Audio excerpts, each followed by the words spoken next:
Hi, I'm Josh Hutchinson, she's Sarah Jack, and this is Witch Hunt Podcast. And we are descendants of the Salem witch trials and other New England witch trials. My great something aunt, Elizabeth Morse of Newbury, Massachusetts, was accused of witchcraft in 1679 and convicted, but fortunately for her, she was given house arrest instead of an execution. However, my great, great, great, great, great, great, great, great, great, great grandmother, Mary Esty, was not so fortunate. She was accused and convicted in the Salem witch trials and executed September 22nd, 1692, one of the final 8 victims of the Salem witch trials to face that fate. I also have ancestors who were on the other side. Some of my ancestors made accusations. Some served on juries and served as witnesses, so various capacities. And it's really very common if you have an ancestor who was a victim of a witch trial to also have ancestors who were on the other side of witch trials because they're from the same region. We're talking about a very small population in New England in the 17th century. So it's a lot of the same people overlapping. And these were friends and neighbors who were accusing each other. I had a ninth great grandmother named Mary Hale who was tried in Boston in 1689. She was acquitted. Then her daughter and granddaughter, Winifred Benham and Winifred Benham Jr., were tried in Hartford. Fortunately, they were acquitted. I'm also the great, great, great, great, great, great, great, great granddaughter of Rebecca Nurse and her sister Mary Esty. They were hanged in 1692 during the Salem witch trials. Yeah, Sarah and I are cousins through Mary Esty, along with our colleague Mary Bingham, who presents Minute with Mary in our regular episodes. She's also a Mary Esty descendant.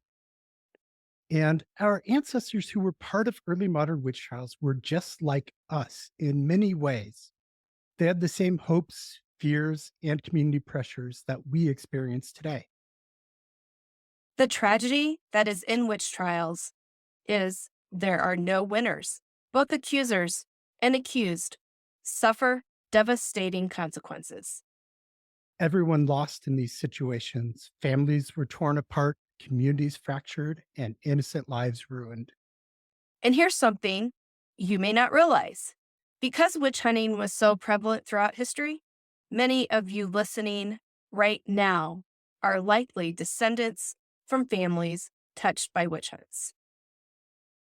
Whether your ancestors were accusers, accused, or witnesses, these witch hunt stories are probably part of your own family history, even if those stories haven't been passed down. These weren't just distant historical events. They're part of our shared ancestry, and understanding them helps us understand the world we share today. By the way, I almost forgot. Thank you for joining us for our final installment in our Ending Witch Hunt series for Podcasthon 2025, where podcasters are uniting for good and impact. Over 1,500 podcasters have been releasing special episodes March 15th through today, and they've used their platforms to simultaneously amplify causes and charities that are important to them. Learn more at podcasthon.org, and you will see our nonprofit and witch hunts featured with the other charities. Your donations empower our nonprofit to shed light on forgotten historical witch trials through our extensive podcast series, preserving the stories of marginalized women whose voices were silenced. Please consider supporting our educational mission with a contribution today. Every dollar helps us uncover and share these crucial historical narratives. Today, we'll finish telling our story of witch hunts by sharing what we have discovered in the Americas. And by the Americas, we don't just mean Salem. In our story, we're talking about an interconnected series of witch trials in New England and related trials throughout the Mid-Atlantic. But are you also aware that there are 35 sovereign states in the Americas, encompassing North and South America, as well as several dependent territories. Today, we want to show the interconnectedness of the witch trials in the American colonies. We'll also be covering a 2024 witch hunt in Haiti that culminated in the murders of about 200 people, most of them elderly. You heard that right. Those murders occurred in December 2024, just a few months ago. This heartbreaking story is a reminder that witch hunts can be perpetrated in all corners of the world today. Remember, witch hunts never went away, they simply changed form so that they are now largely carried out by individuals or mobs outside of any judicial system. This violence has been part of life in the Americas and around the world for centuries. Just last year, a New York man went to a Connecticut beach and tried to drown his children because he believed that their mother was a witch. Homemade exorcisms sometimes go off the rails too, resulting in injury or even death, often to young children or elderly. I'm really excited to talk about Salem today. But first, I want to note that many witch trials took place in the American colonies long before the Salem witch trials of 1692 to 1693. And those witch trials did not happen in isolation. In particular, witch trials along the Atlantic coast of North America, as well as in Bermuda, followed familiar patterns that had been established across the ocean in England. The first witchcraft trials on lands which are now incorporated in the United States of America occurred 66 years before the Salem witch trials in 1626. You heard that right. Witchcraft accusations are documented 66 years before Salem. That year, separate proceedings took place in courts nearly 2,000 miles apart from each other when witchcraft accusations were made in both New Mexico, in the American Southwest, and Virginia on the Atlantic coast. More than 20 years passed between the first witch trial in Virginia and the first in New England.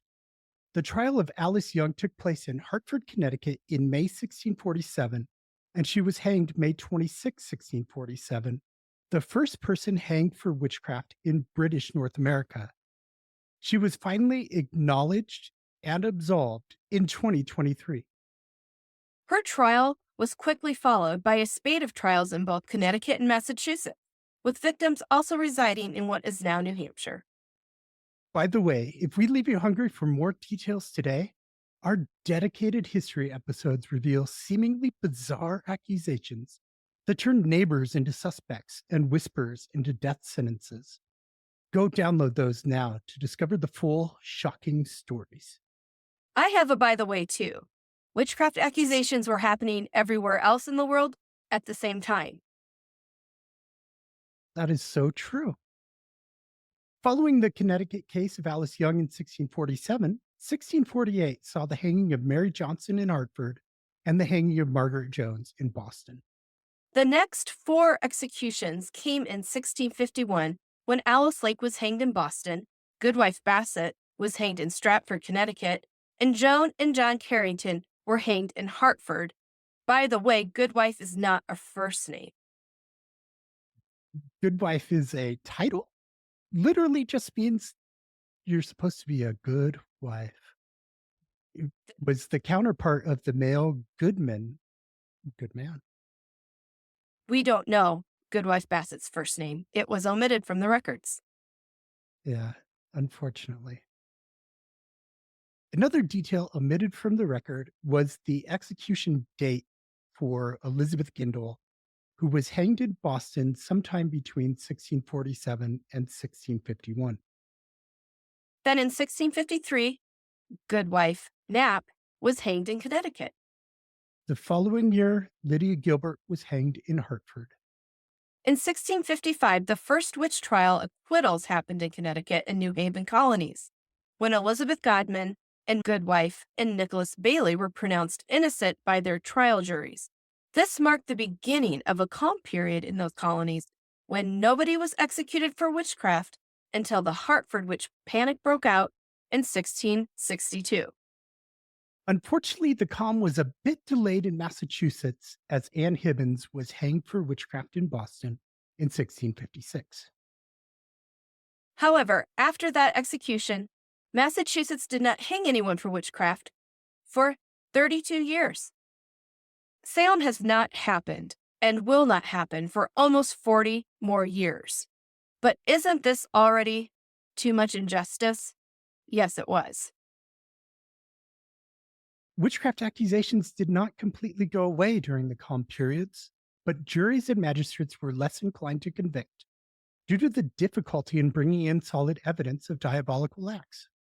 In Connecticut, the calm was disrupted when Governor John Winthrop Jr. traveled to London to obtain a royal charter for the colony. While Winthrop was away, the Hartford witch panic broke out, resulting in accusations against 14 people and the executions of 4: Mary Sanford, Rebecca and Nathaniel Greensmith, and Mary Barnes in 1662 and 1663. During the period we have covered so far, 1663, 11 people were hanged for witchcraft in Connecticut, and 4 were hanged for witchcraft in Massachusetts. A generation passed before the next witchcraft execution took place in Boston, when Irish immigrant Goody Glover was hanged in 1688 for supposedly bewitching the beloved Goodwood children. We have a great episode for you to listen to about Boston's beloved Goody Glover. Check it out by following the link in the show notes. I like snow notes. I do too. There are no snow notes, it's show notes. After Goody Glover, only a couple more formal witchcraft accusations were made in New England before 1692, none of those resulting in convictions. And 1692, the Salem witch hunt began. Here's the full story of the American colony witch trials history. Get ready. Goody Glover was the 16th person executed for witchcraft in New England during the 17th century and the last to be hanged for the crime before an epidemic of witchcraft accusations engulfed Salem and surrounding communities in 1692. To understand the infamous Salem witch hunt, we need to honestly recognize the circumstances in which it happened. Miranda Forsyth's wildfire analogy from the Papua New Guinea episodes tell us 2 elements are required for a witch hunt to develop. First, there needs to be a conducive landscape which provides the fuel for the fire. Secondly, some trigger event needs to spark the first flame. For Salem, the conducive landscape consisted of a strong belief in witchcraft and the devil, a previous history of witchcraft accusations, social and economic anxieties, political instability, religious tensions and disputes, frontier anxieties and fear of the other, harsh environmental conditions, the influence of European witchcraft beliefs and panics, and a zero-sum mindset. Let me restate that perfect storm. Strong belief in witchcraft and the devil, previous history of witchcraft accusations, social and economic anxieties, political instability, religious tensions and disputes, frontier anxieties and fear of the other, harsh environmental conditions, influence of European witchcraft beliefs, and the zero-sum mindset. These conditions made New England ripe for a mass witch hunt, providing plenty of fuel by exacerbating stress, animosity, and fear. The story of the Salem witch hunt is generally told beginning with the illnesses of Betty Paris and her cousin Abigail Williams, who were young girls in the minister's household in Salem Village in January 1692. They both lived in the Salem Village parsonage with Minister Samuel Paris, who was the father of Betty and was known as an uncle of Abigail Williams. In late February, fun fact, it was a leap year, suspicions about the nature of the illness led by fear turned into accusations of witchcraft. Englishwoman Mary Sibley, a near neighbor of the Paris family, instructed Tituba and John Indian, enslaved servants of Samuel Paris, to bake a so-called witch cake, which was prepared using flour and the urine of one or both of the girls. The witch cake was fed to dogs. This process supposedly facilitated the identification of the witch who was harming the girls. Shortly after this experiment, Betty and Abigail named Tituba, the enslaved woman in the household, as their tormentor. And one thing led to another, and the witch hunt grew and grew. And before it was all over, at least 156 people had formally been accused of witchcraft. 30 of these were convicted, 19 of them hanged, and one man was pressed to death for refusing to stand trial. The trials have had a lasting impact, in not just the New England region, but on the entire nation. Now that we've set the Salem stage, enjoy our unmatched Salem podcast collection. Discover interviews with authors of your favorite Salem witchcraft books. Discover our ultimate Salem witch trials introduction and our essential Salem 101 series. I know you will enjoy listening to our Salem-themed collection as much as we have enjoyed building this resource. Let's turn the page one more time and talk about witch trials in the American colonies immediately after Salem. As I mentioned, my ancestor Winifred Benham and her daughter Winifred Jr. were tried for witchcraft in the Hartford court in 1697. That was after the Salem witch trials. But fortunately, their lives were spared as they were acquitted. Their lives were spared, but like all those accused of witchcraft, their lives were forever changed. This might surprise you. Vermont and Virginia each hosted American witch trials that time nearly forgot. Both Margaret Krieger in Vermont and Grace Sherwood in Virginia were subjected to the water test, bound, and cast into local waters to determine their guilt. Although records are extremely limited, we know both women lived through their ordeals. These aren't just 18th century witch tales of Widow Krieger and the Witch of Pungo. They were real women who faced real persecution. I'm pleased to tell you their communities have since memorialized these women, acknowledging the injustices they faced so long ago. Even with all of this fabulous material in our mini episodes covering New England, Witch Hunt Podcast has just begun to tell the story. You can look forward to many new episodes that will take us deeper into the story of Salem, Massachusetts, and Connecticut. And episodes that will take us to Bermuda and across the Americas, and to the states of New York and Pennsylvania.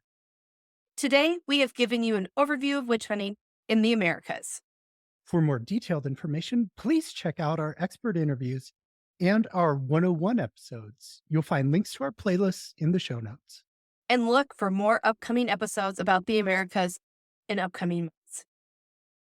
We would be remiss if we didn't acknowledge the possibly 200 or more victims of the recent witch hunt in Haiti that we mentioned earlier. Sadly, this incident spread like wildfire throughout this community. As we've pointed out throughout our series, sickness and death commonly spark witchcraft accusations, and this was a tragic example of that pattern. The child of a local gang leader became ill, and the father consulted a traditional healer for answers. Like many cases illustrate, this healer vaguely blamed the child's condition on his own competition. Potentially, any of the other traditional healers in the community were the culprit. When the child's condition worsened and he unfortunately died, the father, consumed by grief and rage, sent his followers on a murderous rampage. They targeted healers in the vicinity and killed anyone attempting to protect them. Mostly elderly members of the community died. This devastating event shows how patterns of blame and scapegoating continue into our modern world in the form of accusations of harmful witchcraft, with severe tragic consequences for families and communities. Thank you for participating with us in Podcasthon 2025. We hope you have enjoyed this unique week of witch hunt content. If you're new to our podcast, please consider subscribing to our newsletter and the podcast wherever you are watching or listening. Then please share what you've enjoyed with your community by a social media mention or just talking about it. Your donation helps our projects in big ways. Thank you. Thank you for making Podcasthon 2025 a fun project for us, and please join us each Wednesday for new episodes about witch hunts. Listen, have a great today and a beautiful tomorrow.